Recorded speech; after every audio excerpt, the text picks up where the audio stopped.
Hi, I'm Captain Mike, and I have a little story I'd like to share with you. I found it to be right interesting. A customer of mine, friend of mine, came by my shop the other day, and he had a request. He had a plaque that was out in his yard. It had been there longer than he could remember, and his wife looked at it one day and said she'd like to have a little color added to it. So he brought it to me and wanted to know, did I know anything about it and could I add some color to it? And I took one look at the plaque and I said, not only can I tell you something about it, I can tell you everything about it. And this is what he showed me. And this is a sandblasted Georgia Bulldog plaque. And it has been sandblasted on a piece of what they used to call cultured marble. It was a little bit before Corian, I think, and it was very popular. This was part of a tabletop or something, and it had been cut off at the bottom, probably because it was chipped. And I had a customer back then when I sandblasted who picked up a lot of this damaged cultured marble and resold it to different people. And I would go by and get it, and others would also, and I would sandblast stuff on it.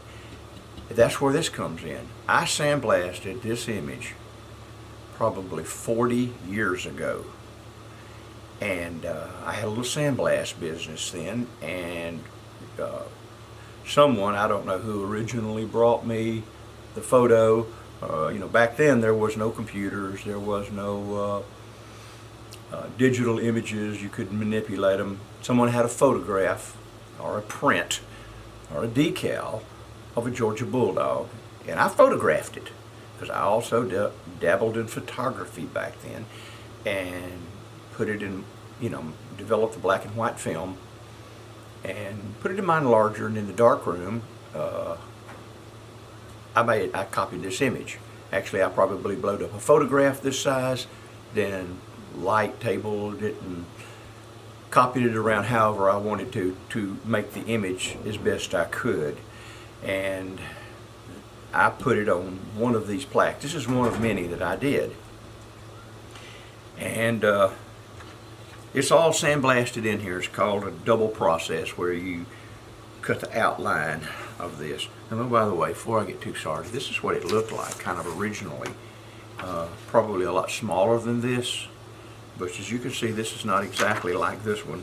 Doesn't matter, Georgia owns the likeness, and I imagine they could scream and holler if they wanted to over something I did 40 years ago, but let them have at it.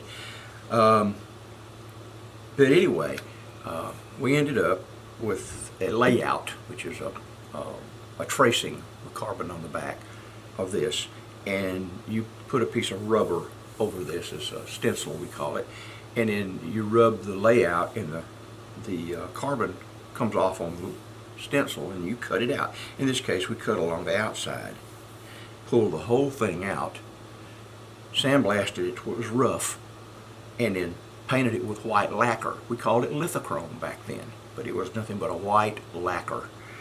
And then put the rubber back in, stenciled back in this, and cut out all of the detail with a knife, kind of like an X-Acto knife, and pull out what we wanted to be the white to be blowed away, and then sandblasted it again, and it made a slight indentation. Could make it as deep as you wanted to. I just wanted to make a slight indentation, blowed the white away, and then sprayed black lithochrome on it.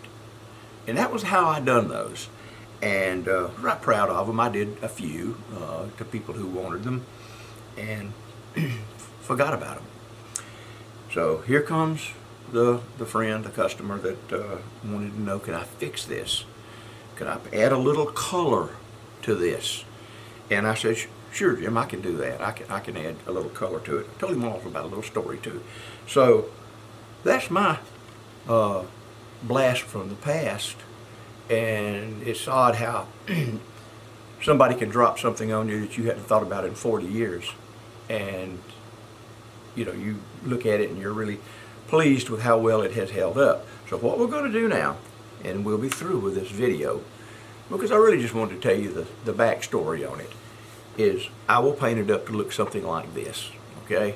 A little red on the hat. I'll put a little silver or something on the studs on the collar, and then we'll use this paint right here, which is once you put it on, this is some really good stuff. I've mentioned it before. It's normal, looks like normal enamel, and in most cases it is. But once it has dried, you can put the whole thing in an oven if you wish to, and cook it for about 300 degrees for about 10-15 minutes, and it really makes it stay on. It makes it dishwasher safe. So you can buy this at Walmart, about $1 or so, and it comes in all the primary colors and a few extras. So I like to use that, and that's what we're going to use on this. So let me get to painting the details on this. I'll come back and show you what we've got, and we'll wind this video up. Okay, we've got the color added to this, and as you can see that it's pretty close enough. I claim a little artistic license on this, as I did 40 years ago when I did this.